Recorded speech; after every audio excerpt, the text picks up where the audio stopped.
Hey everyone, I'm Scott. I'll be the Emperor in this session. Welcome back to the table, and I'm hanging out with I'm Craig, aka The the Barbarian, Barbarian. All right, sweet. which I've never played once in D&D. You've never played a Barbarian in D&D? Never. How did I never pick that up? I don't know. It's just my personality type, I So when guess. you do play a Barbarian, it needs to be it needs to be somebody with like a 6 strength or something like that. Or just really high Or intelligence. or maybe it could be like you got like 20 strength or something, but your dexterity is so low that you trip over Oh, yes. everything. That is me as a nutshell. Yeah. It would be really funny if you had like really low dexterity, really high strength, and really like high charisma, maybe. Yeah. And so then people are just like, oh, and then you're like, then you just like trip over something, but they find it like endearing, Yeah. or Mm-hmm. or I like turned it into a performance. it would be pretty funny. Yeah. It would be awesome. So, welcome to the session with Welcome us. to the session. I like how quickly we derailed. Yeah. What's our topic What today? is our topic? Okay. Well, let's outline what we're going to do, and then we'll talk about the topic. Okay, So yeah, what we're going go to do, ahead. this is the second session, and what Right. we're doing here is we have a debate about a topic. We plan is not to necessarily take a side for each one of them, but more of talk Right. the points of each of it. Yeah. And just help outline and give people reasons to either do something with, art. Would it be tabletop RPGs? It could be like wargaming. Yeah. It could be hobbying, whatever. Any the kind topic of thing. covers all sorts of things. In this case, it's going to be very TTRPG heavy. Coded, yeah. So our topic for today, as the title implies, session 0, mandatory or optional. Oh, okay. Mandatory optional. Okay, just before we go into our points, what are your feelings on? Well, what is a session 0? What is a session 0? Okay, so we should share our opinions. So session 0, I'll let the Emperor go first. and I'm trying to not define my opinion in this definition. Oh. That makes it hard. So session 0 is the first session of the campaign, and it gives the players an opportunity to be able to introduce themselves to the DM, Mhm. understand the campaign that they're running, or the whatever, because there's Yeah. multiple reasons to do a session 0. This is where it's hard to get into the debate part, right? The opinion of this. But gives a DM an opportunity to be able to communicate to the players, and it gives the players an opportunity to communicate to the DM. And then also set the ground rules for how the thing is going to run forward. Yeah. That's the cleanest definition. For me, it's always like the brainstorming section before you start the game. That's true. Is how I tend to word it to people. If you've been in the channel a while, I tend to onboard a lot of new people, and that's how I explain it really low level. Brainstorming session so everybody can get on the same page. Okay. Before you start playing. So we've played a lot of D&D together over the past few years. But we played a lot of games in general. A lot of games in general. And I do, and that might be one of my first points, is just because you're familiar with each other doesn't mean you shouldn't have a session 0. Yes. Because Right. people change. Mm-hmm. You figure out new things about yourself. Yeah. You don't know what the intent is. Maybe it's a creative idea. Right. Or maybe you have an idea of what you like. Just hearing a description of what a campaign's going to be might not actually be the end result, kind of thing. Right. Okay. Like if we take War of the Realms, which we did our session 0, we did all that. From the beginning of that to the end, it changed quite a bit. Yeah, that's true. That's true. May have even made somebody cry. Well, one of the things, and I always got to come up every time, right? One of the things that I like that you do as a DM, and like I think we've taken stuff from each other as we've been DMing over the years.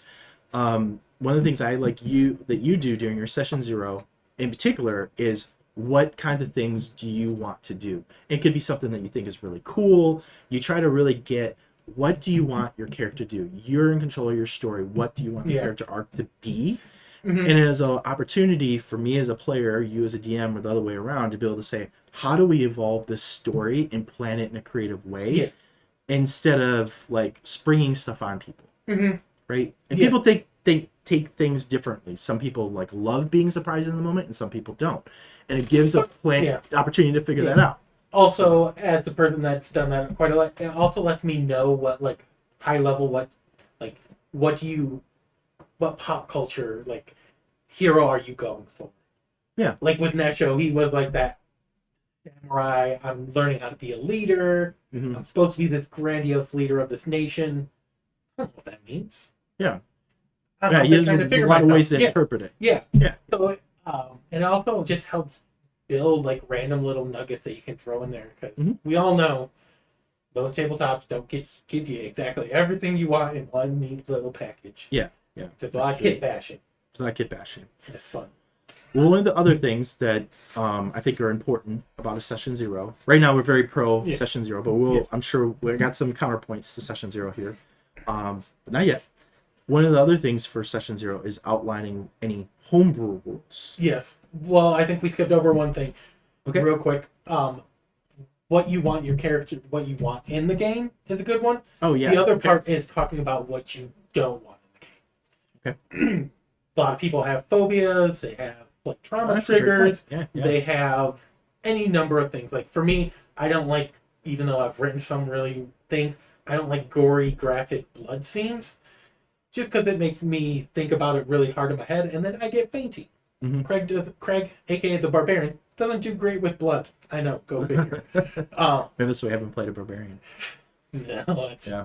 I like. What did you think of my Corn World Eaters diorama then? It's cool. Yeah, no, it's so like as soon as I start hearing graphic words and stuff, my brain goes into cinematic mode. Oh, okay. Yeah. Okay, gotcha. It's why I never became a doctor. Like seeing blood come out of people in vast quantities, I get lightheaded. Okay. But for me, that and then I tend to not want any child abuse in any regard. I agree. No harming of kids. But I've played with players that didn't even want spiders mentioned by spiders. They're like, if you have a spider, just call it a spooter, and please, like, go. Don't say the S word with spider in it. Yeah. There is a game that we played. There's a lot of like interesting games that are out now, like board games and whatever. And it was like a social media kind of game, and it was called Alice is Missing. Yes. And did you give me that one? Yes. Okay. Well, there you go. So we both played it, and I remember reading the beginning part of the rules, the first couple pages of the rule book, and they said you need to have the option to hit the board. It was basically like you get there's a safe word, and if you want to get up and you want to leave, your mental health of you as a person is more important than whatever is going on in the game. And if you need to leave because it is going down a place that triggers you, it makes you afraid, phobias, whatever. Generally, my code word is if you tell me red, I will stop in the moment. Just take it red, or even I tend to come up, because I work with a lot of students that are nonverbal. You give me some sort of cue. Yeah. You just hold up and go X. Yeah, I think that's actually what they say in that game is I will skip past it. But that's something I bring up in session 0 because you also don't know like how emotional certain scenes will get. And sometimes people need that, like, no, I can't anymore. You gotta do. Yeah. Too much too soon. Which cool. I 100% get it, but you need to tell me. Yeah. I have no problem waving my hand and we're in another scene. Yeah. But it's setting up those safety tools because somebody had a good time. Every time. Yep. Anyways. But yeah, it's having those safety tools, even though you think you don't need them, you never know. And it's better to have tools in place and not need them than need them and not have them. Yep. Yeah, exactly. So I really like that, and that's one of the things. Spoiler alert. Anybody that's been around the channel, been around me for a while, knows I love my checklist. I love having a list, and I always carry a list at all the times with me. That's my list that I carry around, and it always gets revised. So at some point during this, and I'm going to go through it now, I do have a session 0 checklist from both the GM or DM and the player perspective. Oh, nice. You don't get it. You don't generally see it from both perspectives. I like that. Yeah, because and I kind of actually started with that and then built it backwards of pro or con. Okay. So I like it. Let's skip over for a minute. Okay. I know I didn't finish the other thought that we had, but let's skip over for a minute. And what is a reason you might not want a session 0? The only way I could think of it is if you're playing with a group and you plan on playing, like, maybe if you're doing a time skip between campaigns and maybe it's the same group and you plan on running the same thing. So like you're doing a long form campaign. There's like a season 1 and a season 2, or like something like that, or it's a continuation. Some kind of thing where it's a direct continuation to some degree, where you're like, oh, we're gonna take a break and start the new campaign, which might just be a continuation of the same one. Same characters? Do you think that qualifies for the same characters? Maybe. For me, I personally, and just running it the way I run D&D and other tabletop, I have a hard time seeing for there not to be a reason for Session 0. Maybe if just you and I were playing D&D, because we know each other so well, maybe not. But even if you're in a really close-knit group, it's still good to touch base, I guess. On what's going on. Yeah. So a couple ideas that I thought of for why you might be harder to do like a formal Session 0. Well, other than one shot. One shot was the first one. So it's like a one shot camp like thing because you're just showing it all up. Yeah. But I mean, even then you can have like a mini Session 0. You have that little thing where you're like, hey, here's the rules. Here's how I run it. Is there any? The mini checklist. Yeah. Which is still, I would consider. Yeah. Session 0. Beware. You might have to murder birds in this, and you are emotionally attached to birds, and you're going to cry or rage quit or whatever. Right. Like, let me know. Yeah. Is there any boundaries? Yeah. At any moment, if something comes up that you're not comfortable with, throw up the X or the cross, whatever you want. Whatever. Yeah. That's still, I would say about that as a Session 0. Yeah. So Session 0. So that would be a good point for not having it. Okay. Do you think there's any other perspectives of why you wouldn't have a Session 0? Any other ones? Because there's different types of campaigns. There are. I think the reason that some people might not is they might not know about them, because it's hard. There's not a lot out there that shows you how to run a Session 0. Like, people talk about it, but how many actual plays have you seen that actually run through a Session 0? Yeah, that's a good point. It's very few and in between. Also, because they're probably trying to keep it intimate and just them as a group.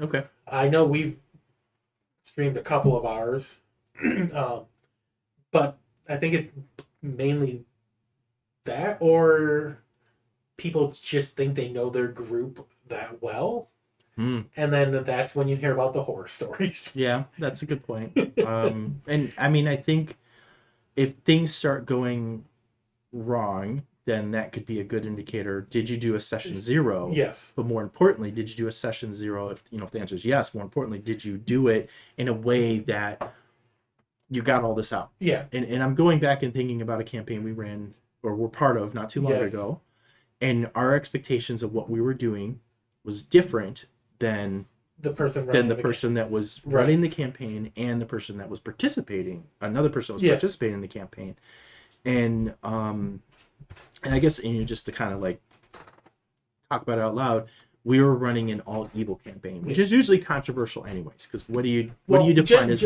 generally evil? Yes, but also generally when you think evil, generally you're talking about a single player.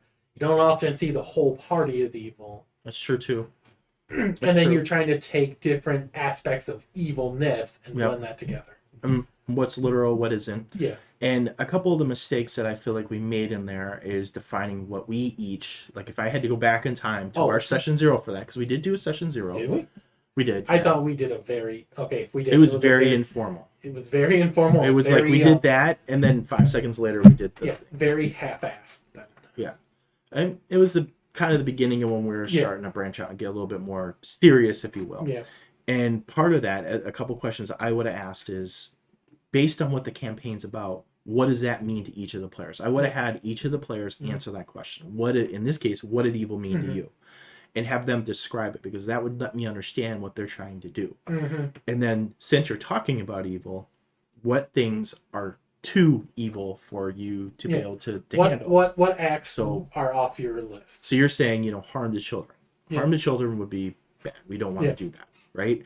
And in that campaign, and this would be part of the thing that was in it, is we had a doll that emulated Chucky. We call him Charles because he had to have because he was in charge. Because he was in charge. And that was a doll, and there was in the very beginning we were like being attacked by it. We're fighting back with it. I think somebody grabbed it and was kind of doing the Hulk thing, where it was like puny god. Yeah. That was okay. That was acceptable in that because it wasn't a human child. We could move past it and be like, hey, exactly. Yeah. But like that's something that maybe that was not cool, and the Or DM wouldn't have known, and it could have gone completely different, and you've been like, what the hell, man? Like this isn't cool. Yeah. But there's definitely like I think that's part of it is every single time you play the campaign or you go and you play D&D and you're running through everybody has to be on the same page. Everybody has to be on the same page, but you get things that you learn during that. You're like, ooh, I like that or I didn't like that. That's lessons learned you could take to your next campaign. Yeah, so. I was just watching a thing with Brennan and Matt Mercer. They were talking about, they're like, yeah, the DMing and GMing is basically just failing forward every time. You learn something new, and if you're not failing, just really try. Yeah, exactly. You push it a little bit. Yeah. Learn from our horror stories. Learn from our horror stories. So talking about some other things that I think are really important for Session Zero. Yeah. We're just talking about the fun part of it, is that it's an opportunity for both players and the DM to be able to get hyped up for what's going to happen in the campaign. Like you get to see the enthusiasm of the players. It also helps you point out enthusiasm that players might not have and give you an opportunity to either, the rest of the group to say, get them excited about it, get the DM to be able to say, okay, I need to do some work to make this interactive for them. For me, when I ran the one that you all were, the War of the Realms, my favorite part of that though was being like, okay, cool, I'm gonna get you all bought in on this real quick. You're from a nation, cool. You get to develop that nation. You tell me about it. Some investment. Yeah. Early, easy investment. You give me high-level concepts of what your home country is like. Hey, that takes a lot of work off my back. Yeah. Gives me some cool ideas to run with. Get you to do some work so now you're invested in where you came from and a little more in your backstory. It's easy buy-in and gets people hyped up. Yeah, it gives you an idea to set the vibe. To know what the vibe is going to be with the group. What are you getting into? Because part of the other thing, and I know I'm skipping around a little bit, but part of the other thing is this is a bit of an interview. Because there is a possibility that you do a Session Zero, you're in it, you sit down and you realize, okay, this isn't for me. This is the one I wanted to do. Yeah. Or you got some level of an abort button that you can hit at that point in time. Versus, you haven't really started, you just sat down to talk about it. Right. And while there is going to be maybe some disappointment in other people if you choose not to do it, but it's going to be even worse that if you have the first one and then it's I've seen some campaigns where the advertising is like, oh, that's so interesting, and then you get there and you're like, oh yeah, this is a political intrigue, and I'm like, oh, from what you said, I thought we were just going to be wandering mercenaries. Yeah. Cool. I love that for you guys. You guys have fun. I'm at the wrong table. And that's okay. Yeah. It gives you an opportunity in a more safe space to abort or see if they're willing to accommodate, and maybe other people were thinking the same thing, but they want to speak out loud about it. Yeah. So I think that's an important thing. I like to always, we've talked about this quite a bit, that we divide players, not players, but there's different types of stories that you can do. Narrative. Murder Hobo, where you're just about the dice and the combat. Yeah. And then role play. There's like 3 aspects to it. 3 aspects. Which one do you like the most? Do you like exploring? Do you like the combat? You like just sitting around being your character? And as a player and as a DM, either way, is I want to know what other players are thinking, right? Am I going to sit across from the other player and am I going to have a conversation as me and talk about my character in third party, or are they always going to be on in first person no matter what?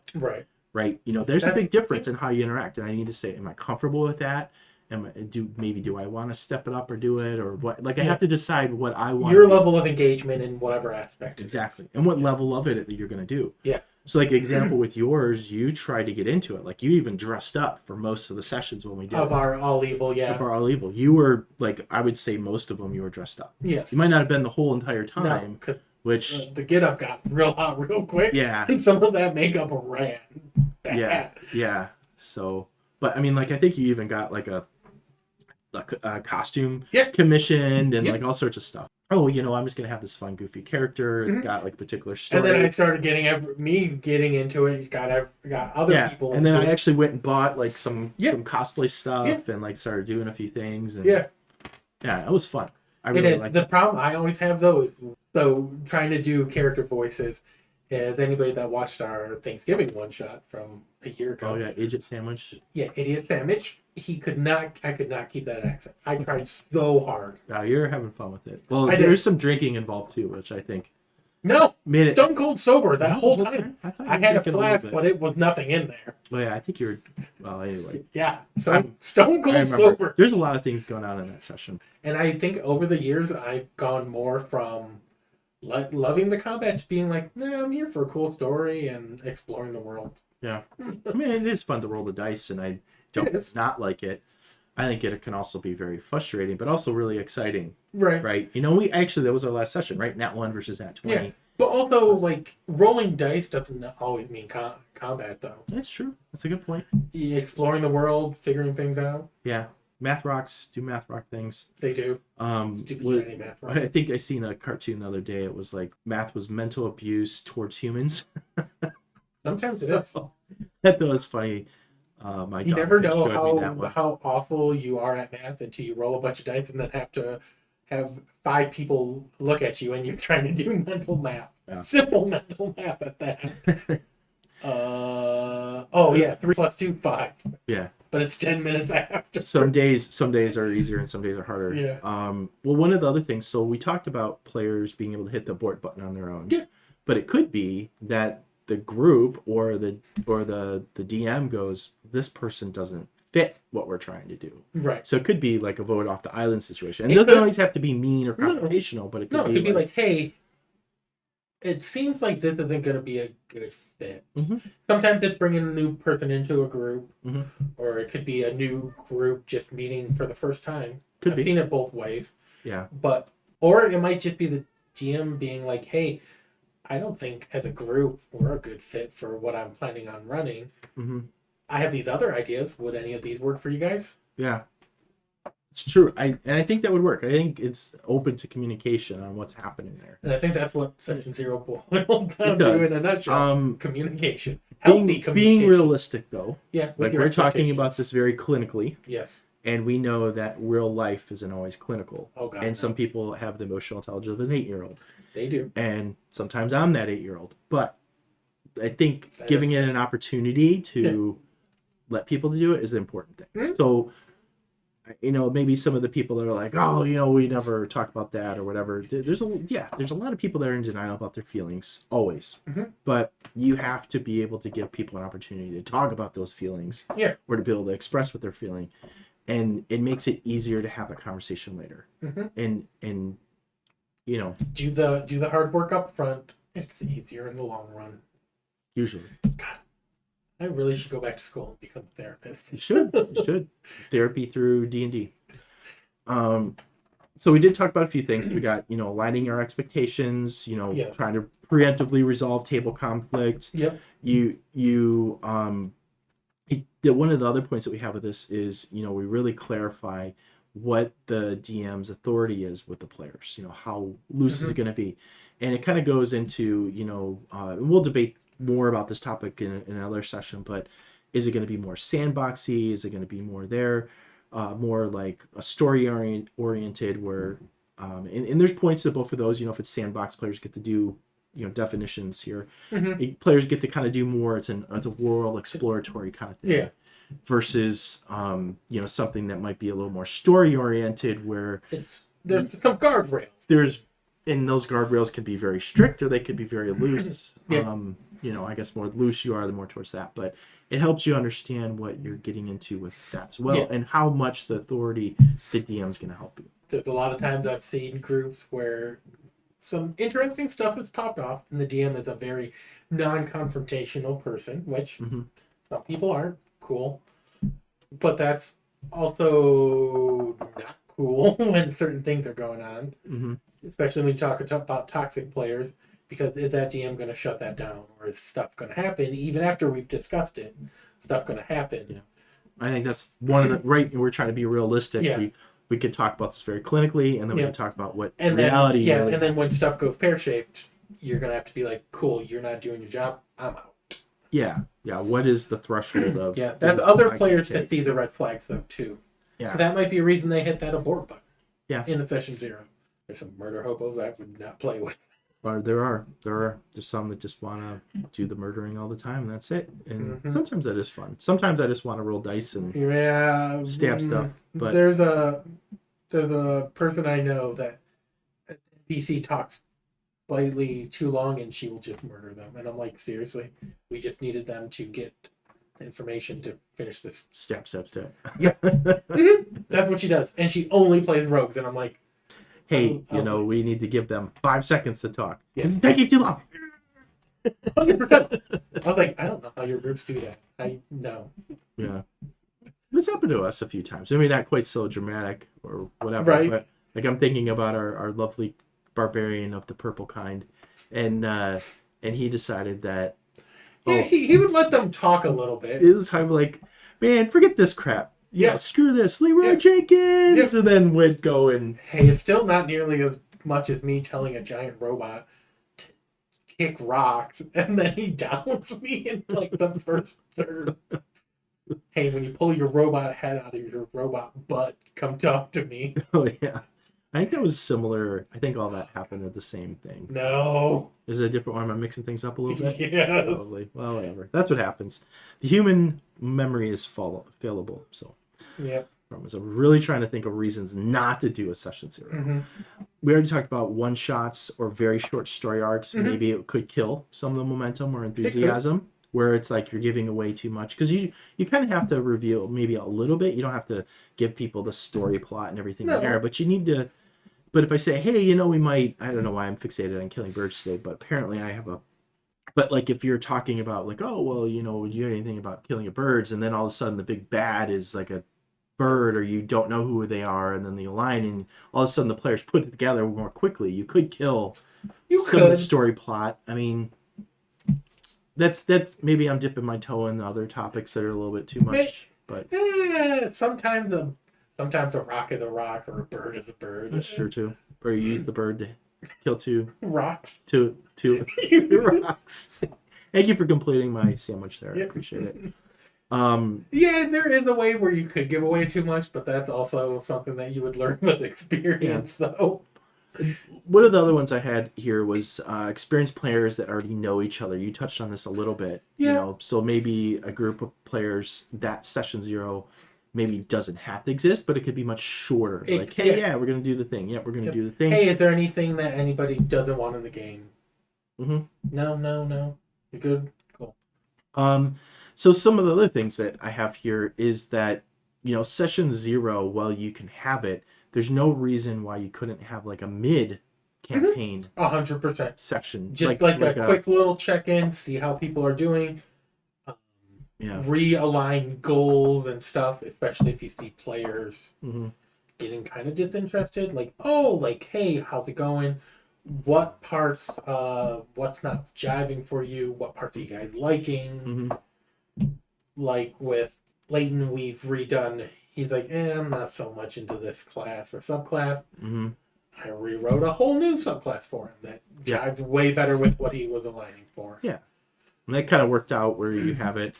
I think those could be formal or informal. They don't have to be like, okay, everybody, let's sit down and have a meeting. But it could be. No, but having everybody sit down and just do like a group check-in. It could even be after a session, like, hey, how's everybody doing? Especially after a really emotionally draining session. Yeah. That's the best time. Yeah. Or it could be, or ahead of the session. Yeah, like, hey, I just want to give everybody a heads up. This is going to be an emotional one. Like, I just want to remind you guys are heading into XYZ.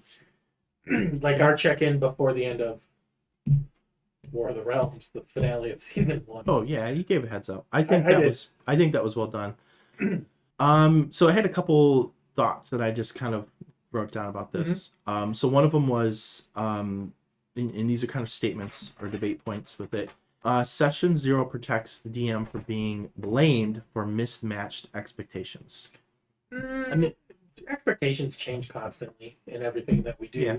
So I don't think it gets you a scot-free write-off. but I think it should help you steer clear of any missteps. Okay. So more of a bigger. Yeah, I think it doesn't get you off scot-free, but maybe it gets you a get out of jail free card once. Yeah, that's true.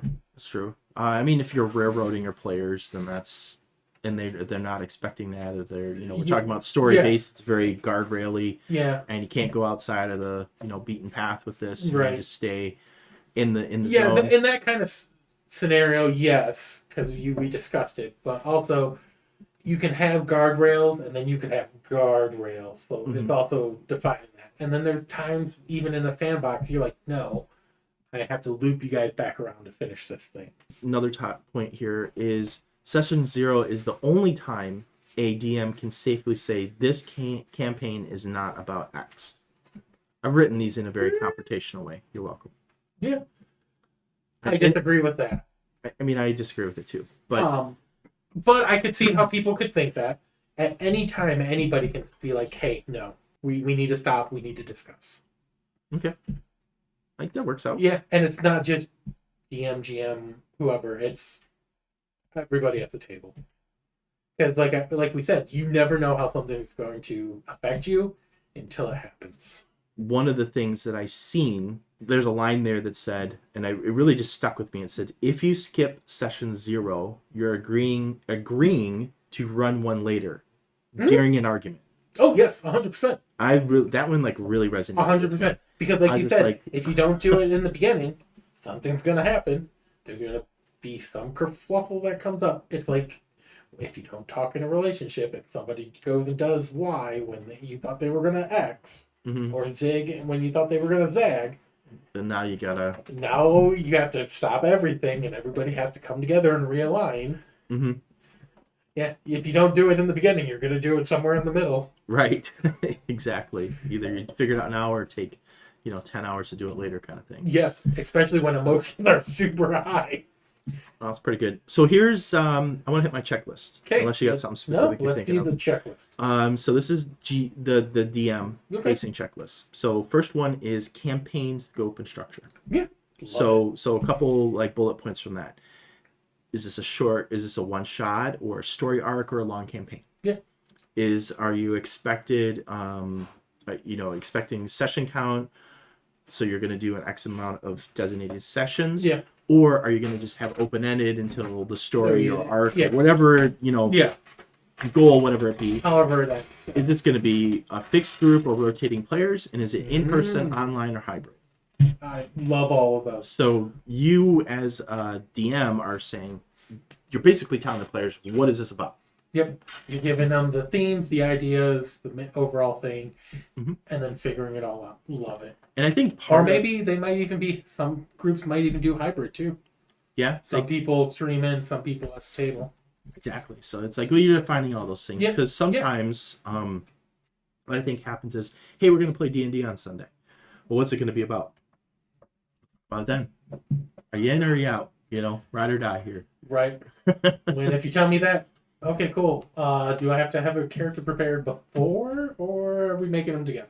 Exactly. Or we can talk about it, and then we'll decide what we're gonna do, and then whatever. And so I think that's one of the things. You need some things. Well, there's a session 0. There's a session 00 or pre-0. Just give a paragraph of what the thing is. Yeah. Because I think you need to define the rules of what you're expecting for session 0 too when you're communicating. Like you said, are you going to have a character? Do you have to have a character pre-prepared based on the premise, or do we have session 0 and then you have a thing? Right. See, I always like making characters together as a group during session 0 because then bounce, figure out who knows who, what does what. That's probably on your checklist. Or you could feed off of people. Checklist. You could follow up with people. Yeah. Get pumped up with what other people are doing. Oh, you're gonna make a bard that does that. That's awesome. I think I want to do this, and let's be like frenemies or blah blah blah blah blah. And you come up with this cool backstory together, which might have been a million times better. Like our all evil characters who were both psychotic murderers, but we're best friends. Yeah, that's right.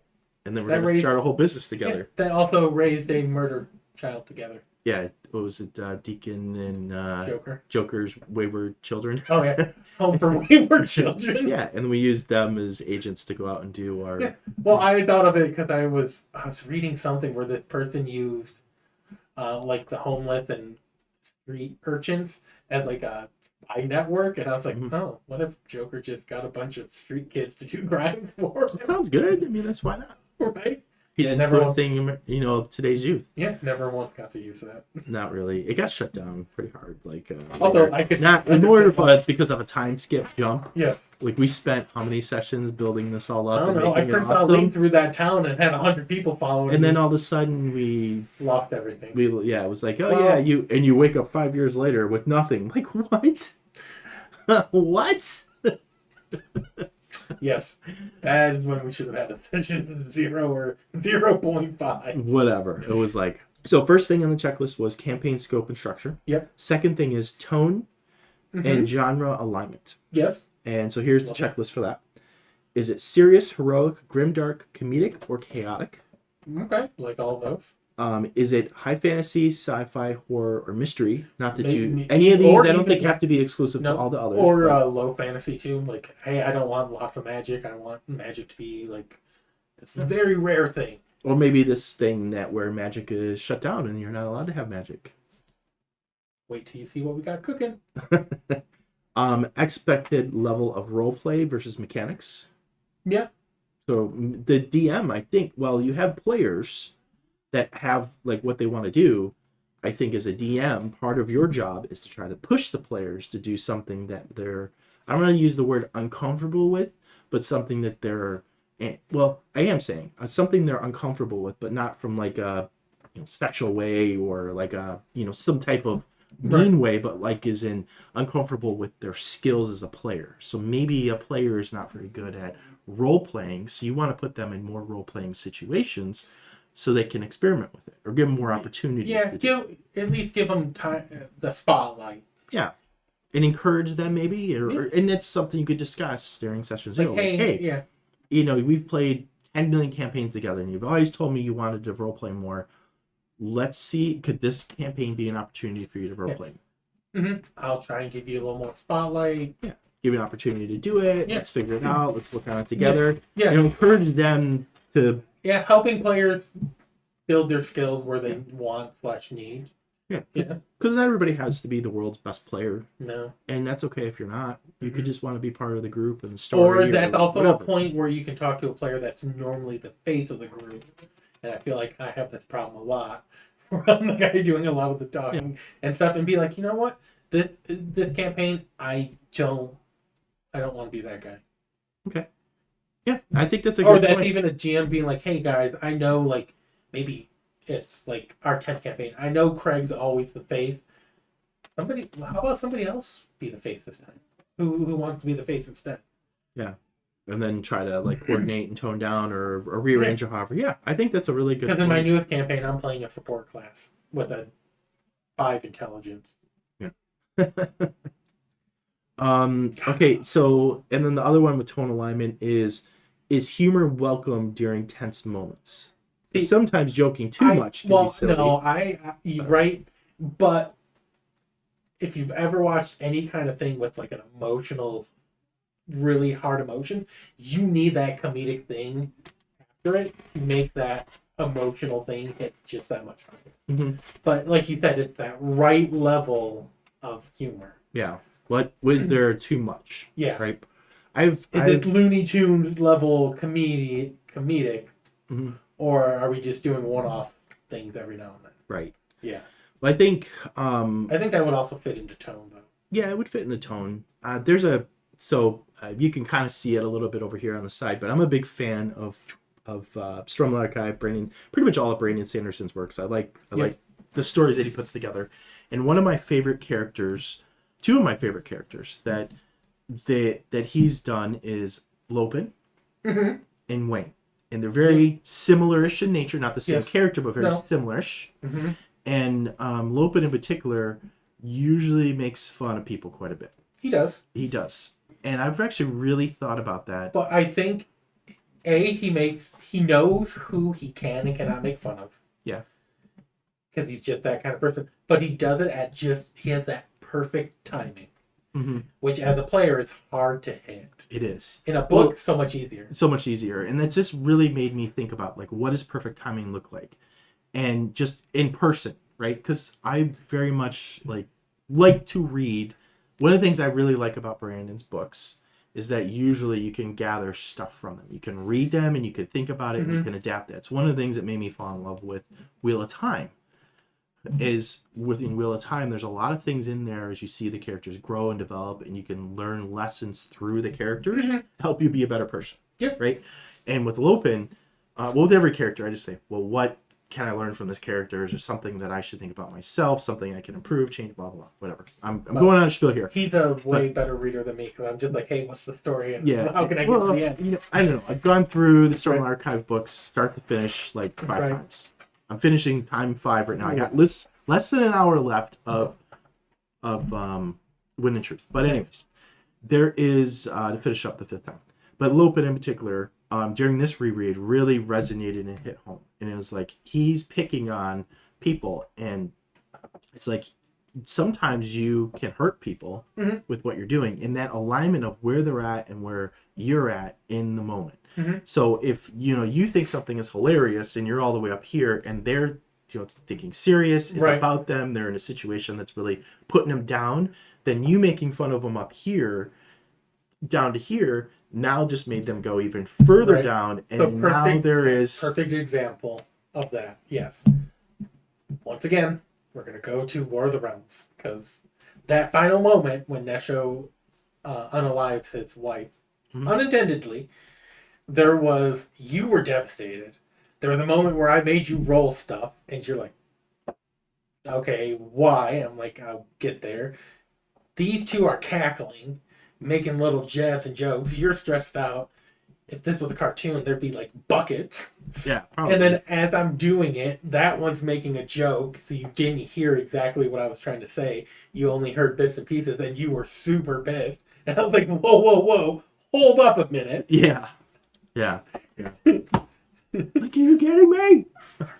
I think, are you effing kidding me? Were the legit words out of your mouth. I was like, whoa. Yeah. And I'm chuckling because I'm like, slow your roll. Yeah. Let me say it again. You shut up. You be quiet. This is what you heard. Yep. And then once he said, what did she actually say? Yeah. Then it triggered. Yep. But yeah, that's that level where there's the alignment, and just picking out and recognizing that moment of, is this good to say or not? Is this funny to say or not? Right. And I think it depends on the relationship. Depends on a lot of things. Yeah. But I don't know. Yeah. Anyways, and so that tone alignment and sometimes is really it's important. okay to like try it and do it, and that's when you might have to have a talk later. Just after that, you went too far. Yeah, hey, I know you were trying to be funny, but dude, can you not? That was the wrong time. Yeah. So it's figuring out how to handle it in the right way. Yeah. But I don't appreciate jokes like that, or whatever the case might be. Like, in looking back on it, that was perfectly fine. It happened. I was like, that. No, but sometimes like you're so emotionally invested that you're like not thinking with that higher brain, and as soon as you were told, hey, take a breath, give me a second, let me explain, you were like, oh, okay. And we talk about this a lot. I mean, I think just about any conversation we have involving D&D and how we do it, we have that conversation quite a bit and talk about that moment. That was a powerful moment in our campaign that we were playing, and what happened. And there's a lot of things that could have went just catastrophically wrong. Full on table flip wrong. Yeah, especially when, even with you knowing it was coming. And we also the funny part about this on top of it is that or the more stressful part on top of it is, not only are our characters just getting bombarded with these things and we're in a time crunch, we were literally in a physical time crunch because one of our players had to go to work. Like, we were trying to cram probably like a 5-hour session into like 2 for whatever reason, and it was like even more stressful because we're trying to get it done. It was like, what is going on? Right, exactly. So much stress. It was. So, anyways, okay, let's go back to these. So I like that. We're off the rails a little bit. So we got campaign scope and structure, tone alignment, and tone and genre and alignment. rules and ruling philosophy. Yes. So rules is written, rules is attended, Mm-hmm. or DM adjudicated first. I like it. I think that's a whole topic. Yes, it is. Right. You know. But telling players like, hey, if I don't know the ruling off the top of my head, I'm going to make a split moment decision. We'll look it up later, kind of thing. Because there's nothing that halts the game quicker than being like, wait, let me look that up. Yeah, I think there's some light lookups. Like, how many people know the jump rules off the top of their head? The jump rules in D&D suck. I hate them. They're dumb. They're stupid. Mm-hmm. Anyway, but like I always tell people, hey, I don't know the rules 100%. I don't know them word for word. Yeah. I have a general high level concept of them. I'm running enough crap. I'm going to make a ruling in the moment. You may like it, you may not. We'll move past it. I'm not going to stop the game to rule adjudicate. Well, you've done things where you notice that there's some gaming of the system that's trying to happen, right? And there's some like rules as written type stuff that's happened, and you seem to not have a tolerance for it to some level. Like, okay, let's just cut to the chase. What are you trying to do? Let me help you do it. Yeah. And let's turn it back into a narrative thing rather than you gaming the rules. Yeah. Right. Like, what's the chasing? How can we get to it? Yeah. I don't want 20 minutes of you rolling dice to do this whole thing. Just tell me what it is. And sometimes players don't know how to get to what they want, so it's also a way to help players get the best outcome they can. Yeah, exactly. Like, okay, I see what you're trying to do. Okay. And even if you roll a nat 20, you're still not going to be able to do it. Yeah, so let's get realistic about what this. Because in no world is the king ever going to give you the crown to his kingdom if you roll a nat 20. Mm-hmm. D&D characters, NPCs, all that have their own wants, needs, and desires. They're people too. You just don't see their freaking lives. Exactly. House rules in use, which we have a whole thing about that. Yeah. How are edge cases handled, which we just talked about, and then are rulings revisited after sessions, which you just talked about, and is that a thing or is that not a thing? Will you change history if we find out that something was weird? If you give somebody a give me if it's like, I should have killed that character, or I should have killed that monster, and then so would have still been alive, and blah blah blah blah. You know, something stupid like that. Would you go back and say, they're unalive, they're re-alived? If it was a player character, maybe.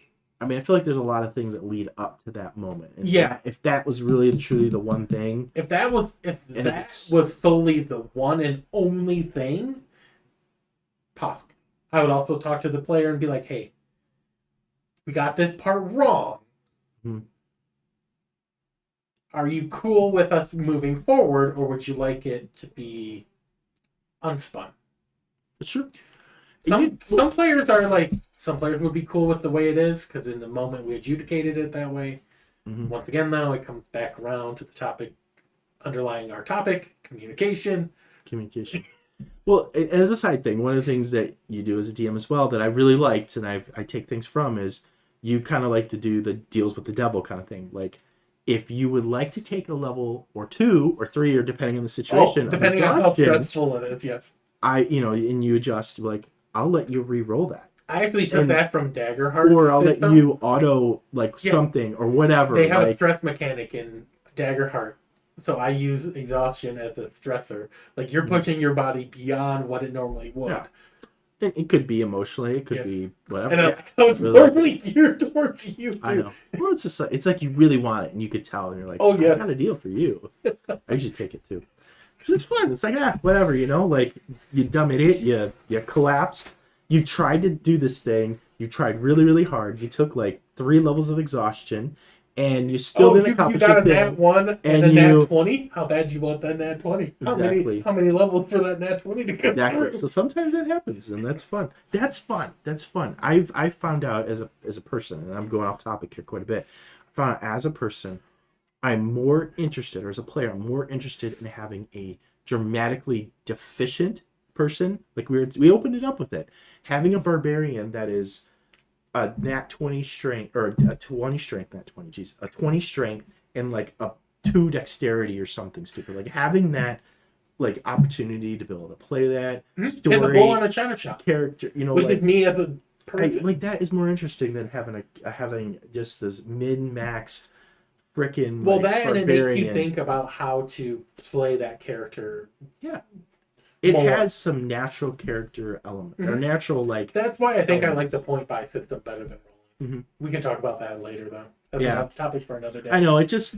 I think that would be a whole good fun. Like, how do you put together a character? What's the benefit of having whatever? Yeah. But yeah, I just think it was more interesting that.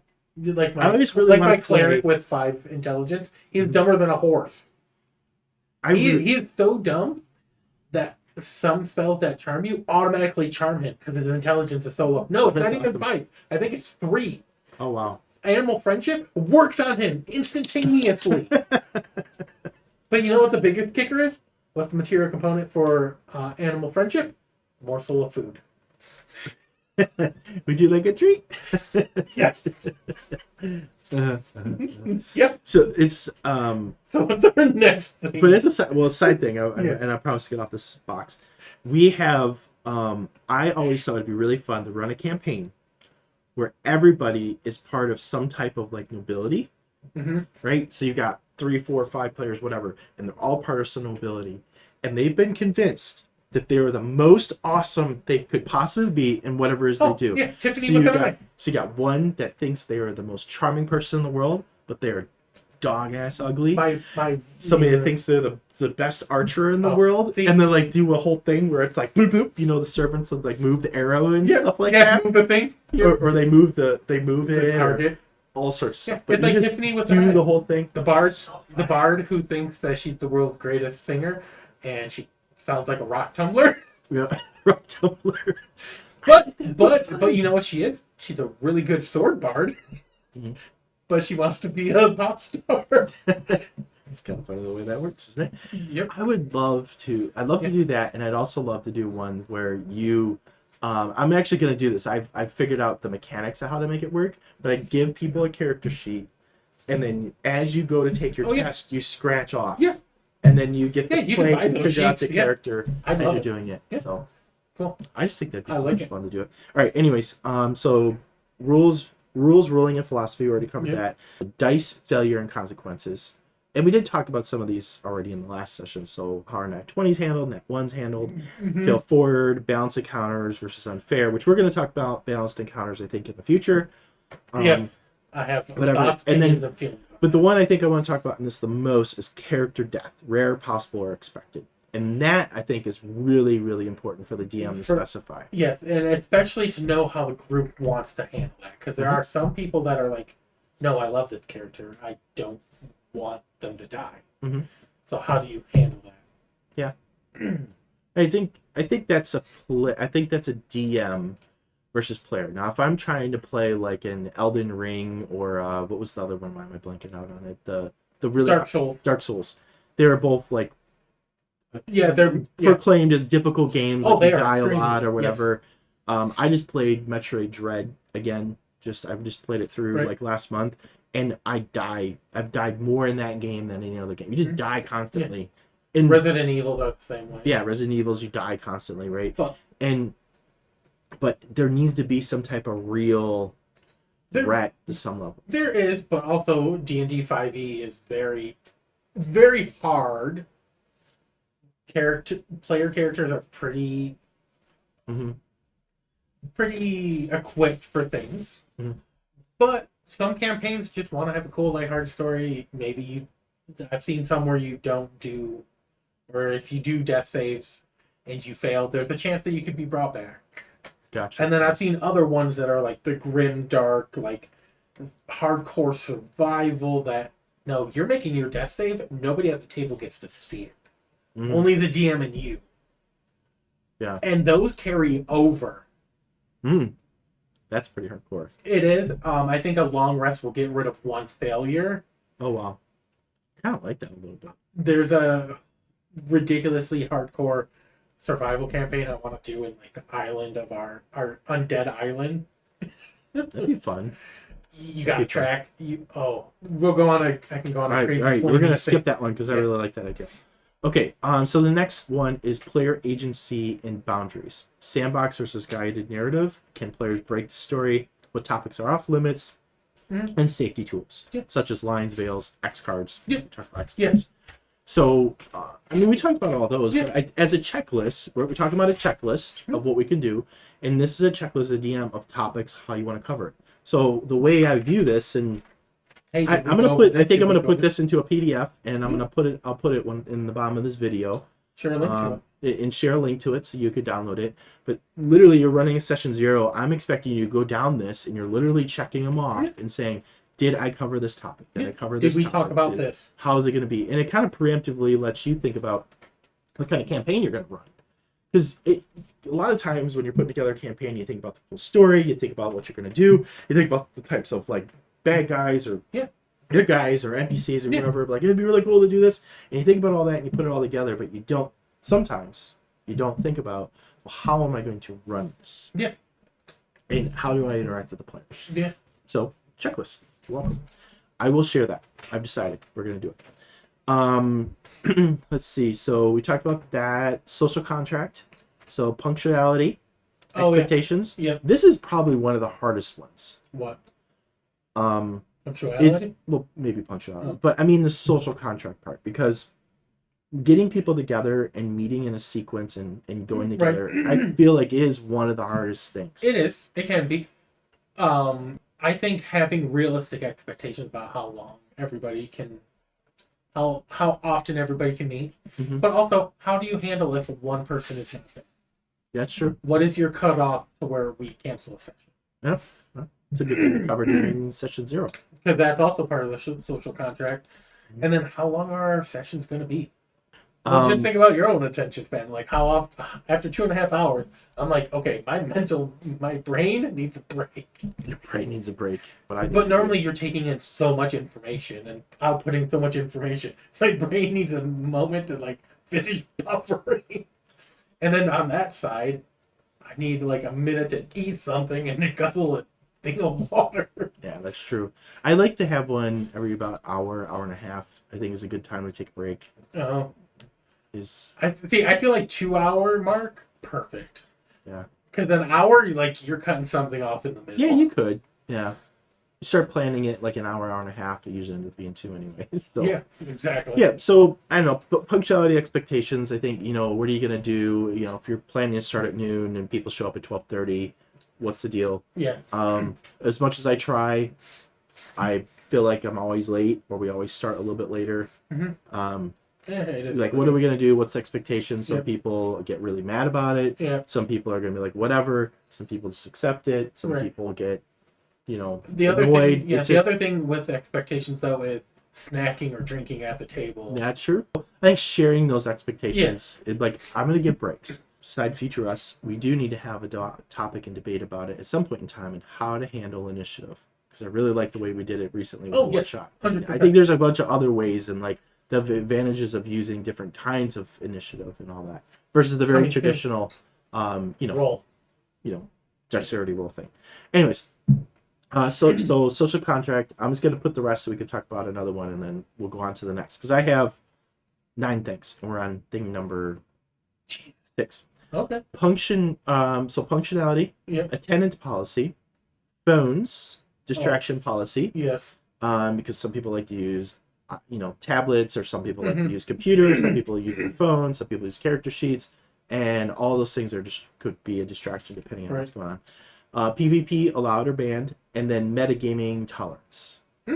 Or what you consider metagaming, because there's different tiers of metagaming. Yeah.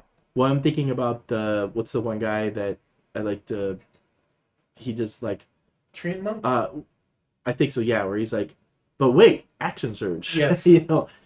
That's usually his line, but yeah, I think that stuff is metagaming to a way. He's like pulling some shenanigans. Oh, well, that's just min-max. What he does. Metagaming's more like, I know this enemy's weak to this. Hey, everybody, you got to use this on it. Or I know I know this thing has legendary resistances or that kind of stuff. Okay, so the blocks, yes. But that would kind your of stuff, player know that? Yes, exactly. Okay, yeah. Okay, that makes sense. And sometimes that's hard DMs and GMs to get into that mindset of like, oh, or even seeing like maps. Like I was using a projector recently, and I had to remind my players, just because you can see it does not mean that your characters know where everything is. Like there's some level of it. Like I don't want people to come up with the most awesome character ever. I really have. The more I go as a DM, I really dislike it. So having a meta gaming character. Oh, meta breaking. It's kind of like a meta army for tabletop games as opposed. Yeah. I mean, this isn't a competition. We're here to have fun. Right. If you want to win D&D, cool. You won D&D. You're good, man. You don't gotta win. You already won.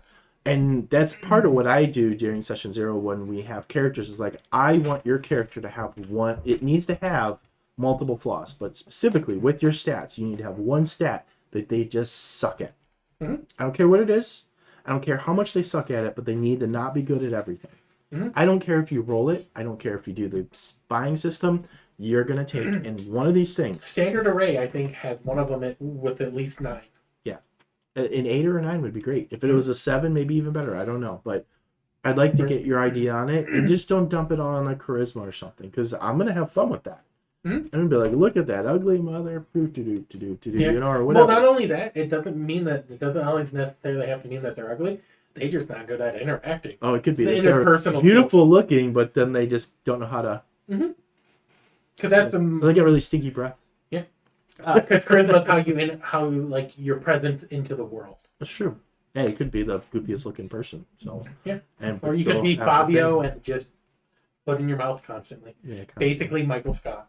Yeah, that's true too. He's not an ugly guy, but when he opens his mouth, wow. Oh yeah, it's pretty bad. Okay, next. Okay, character creation guardrails. We literally just talked about this, but I'm gonna hit the list. Allowed sources. Is homebrew allowed? Power level expectations. Inter-party conflict. Oh yeah. That would touch the PvP and I mean, what I think level it's of antagonistic that you want. Yeah. I think that's a whole debate. And then shared backstories. Are they encouraged? I mean, I would say why not, but you know, I was thinking about things that we've done in the past, like if we're doing, are we sharing or you know, trying to interlink our backstories together? Like giving some kind of commonality between peoples.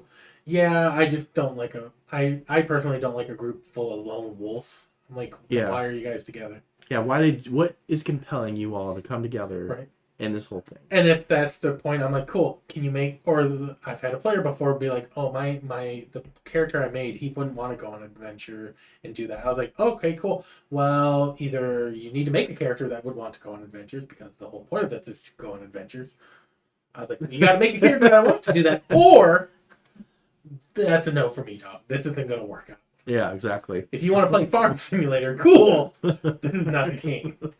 He's like, what are you gonna go do? Right? He was like, oh, yeah, I guess you're right. It's kind of funny where I just think about that Key and Peele episode with D&D, and he's like, I want to go to the bar and get some bitches. And then the other character's like, I want to go do that too. Yeah, it's ridiculous. I love them guys. They crack me up. Okay. So logistics and communication, so session length, scheduling method, communication platform, and feedback. Yeah, and probably where you're going to meet at. Is it going to be a rotating person? I've seen groups do rotating locations where a person will host. Exactly. Or are we always going to meet in one guy's basement?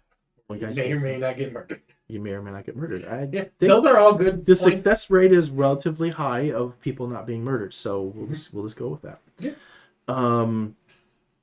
So yeah, I think that one helps. Session length, I think, is a really that's an important one for me.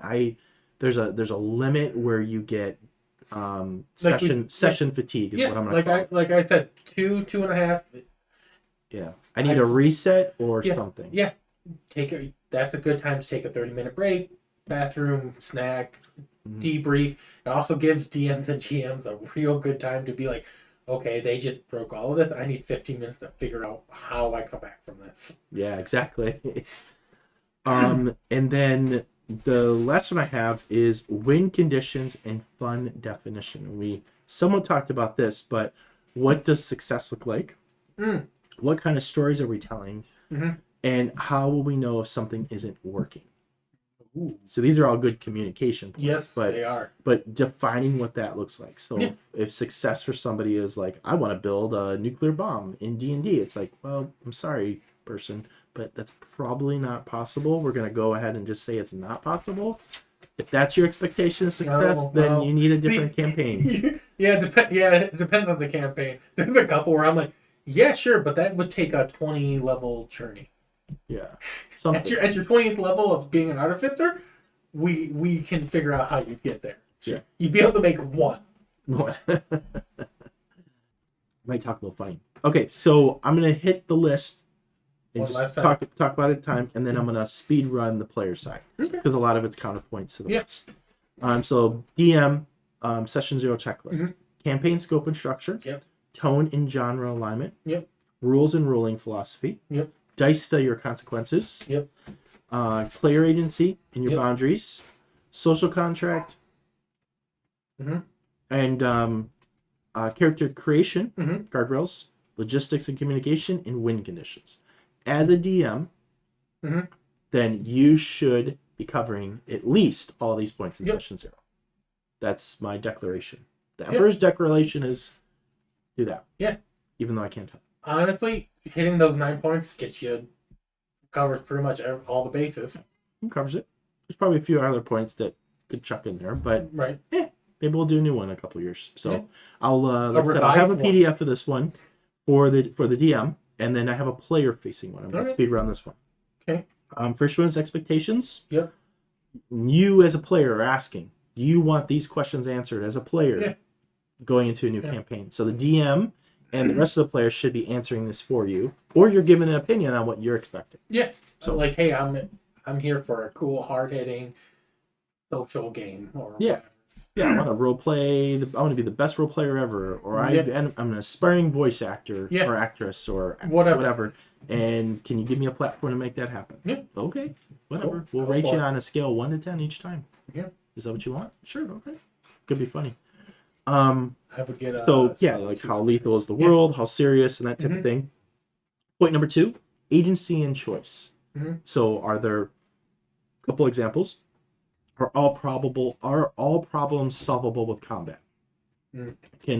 Is retreating acceptable? Yeah. Right? Can actions permanently change the world? Hope yes. Yes. And if I'm clever, will I be rewarded or will I be punished? I think that's an important one. I hope it's not punished. It should be punished. You never want a DM versus player situation. That's bad. I want clever players. Clever players. Because guess what? If they use it, I can use it. That's right. Third one is character fit. And so a quick checklist of that. Does my character belong in the story? Am I okay with the tone? Oh, okay. Am I building to optimize or express? Okay. I read that way different. Yeah. Okay. I thought it was like character failure. Like, how are we going to handle characters failing? Oh, does my character fit? Oh, fit. Oh, okay. Yeah. It was an F word, but not that. Okay. I misheard. Wait for me. And how does my character cooperate with others? That was another one. So like these are questions you should be asking as a character, and when you're building your character, you should be asking these questions. Like, how do I handle that? There's only 6 items on this list. So table behavior. Yes. How are we going to handle disagreements? How strict are the rules? Right. Are takebacks allowed? Yeah. If I'm like, oops, right. That I after round and found out, and maybe I want to make. Right, to a certain degree, hey, from here I want to do that. All of that wouldn't work. Can I redo my thing? Which we did that in the last War of the Realms session. I was like, kind of want to redo what happened. I don't know what's going on there. No, it happened. I had a dumb source day. Safety and comfort. Yeah. Are there topics I don't want in game? Do I know how to pause or redirect the play?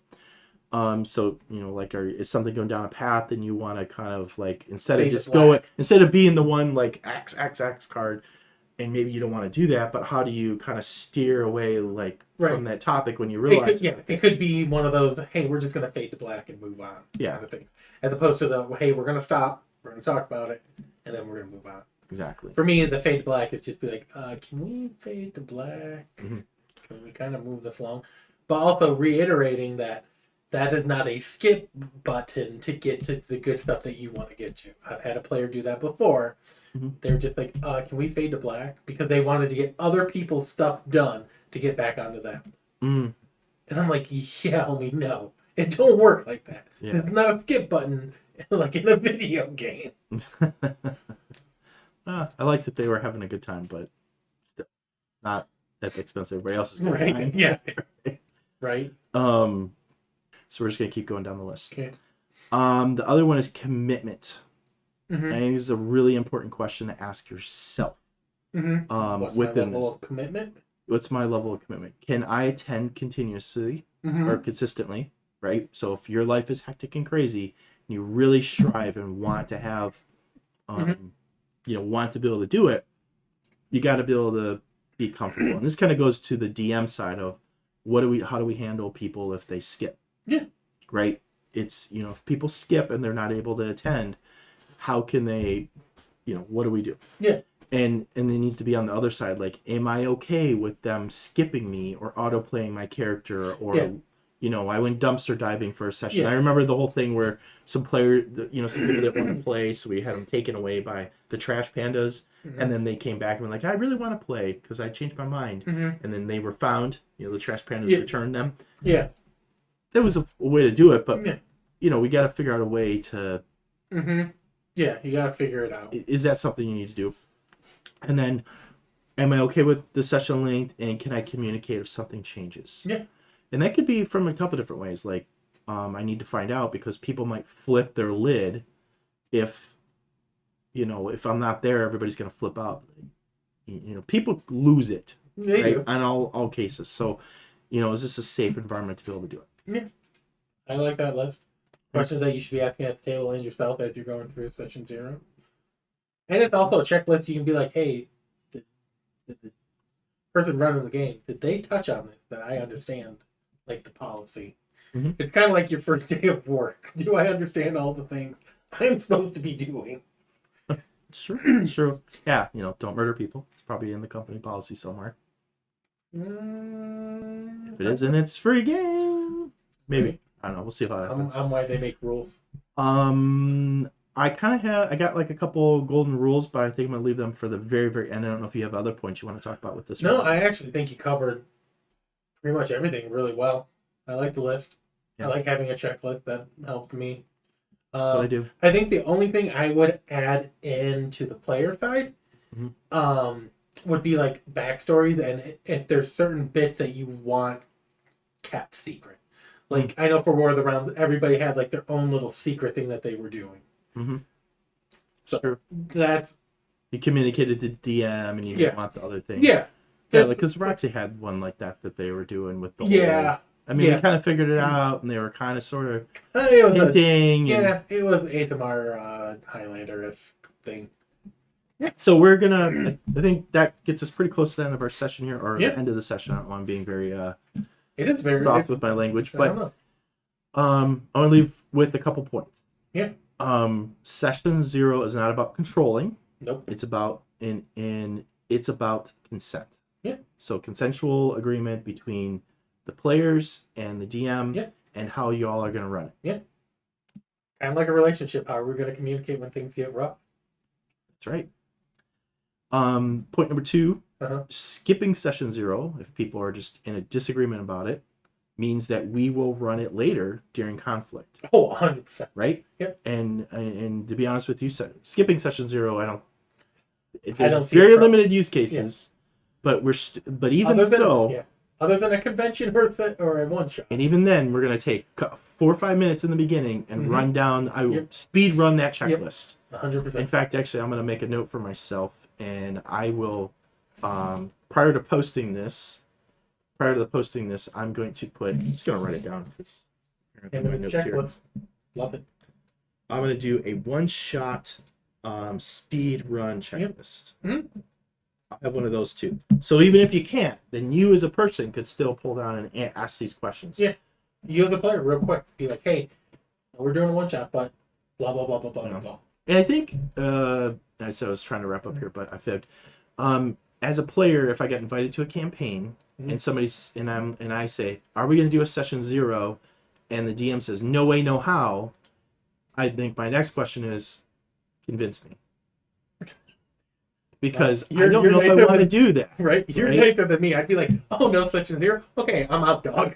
Yeah. That's a no for me, dog. Like, how are we going to communicate these things? Are we going to do it digitally? Yeah. Are we going to do it over Discord? Okay, if they do have a digital thing or something like that, different. But like, also debate back. Like, let's ask questions back and forth over that, and because it just might be hard for everybody to physically get together. Right. So, like a hybrid. Maybe they have a document that they. Yeah.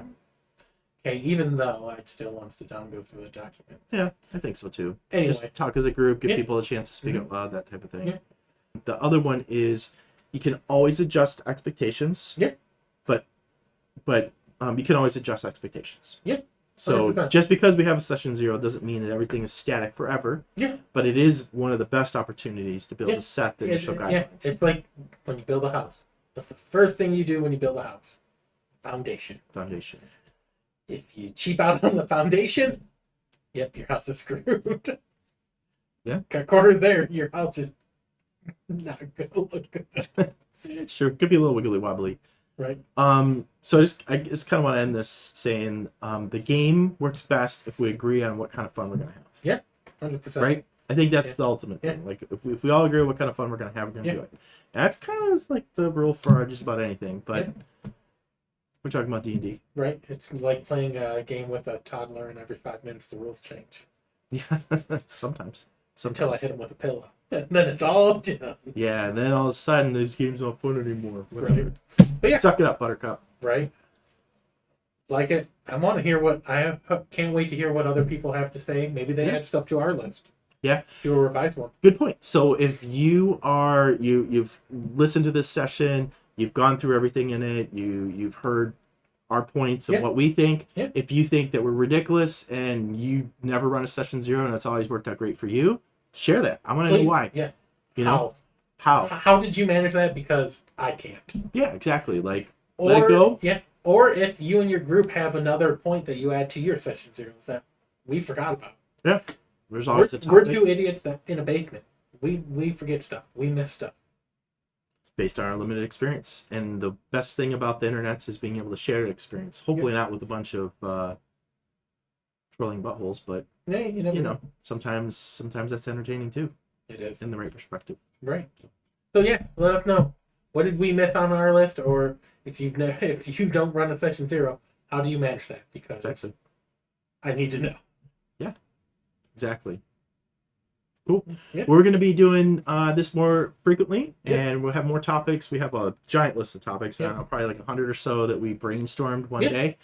Probably more are being added. I think we added 4 or 5 today during today's thing. Yep, 100%. So stay tuned. You got more. You have suggestions for some that you think there's something that'd be fun for us to talk about, or get our take on it. That would be cool. Yeah. We're more than happy to share that. Yeah. Give it a whirl. So, anyways, you got any closing statements? Or are we gonna I think wrap we're good. this thing up? Yeah. Just throw a comment down. Let us know. Sweet. Yeah. All right. Well, we appreciate y'all, and until next time, when we see you all at the table.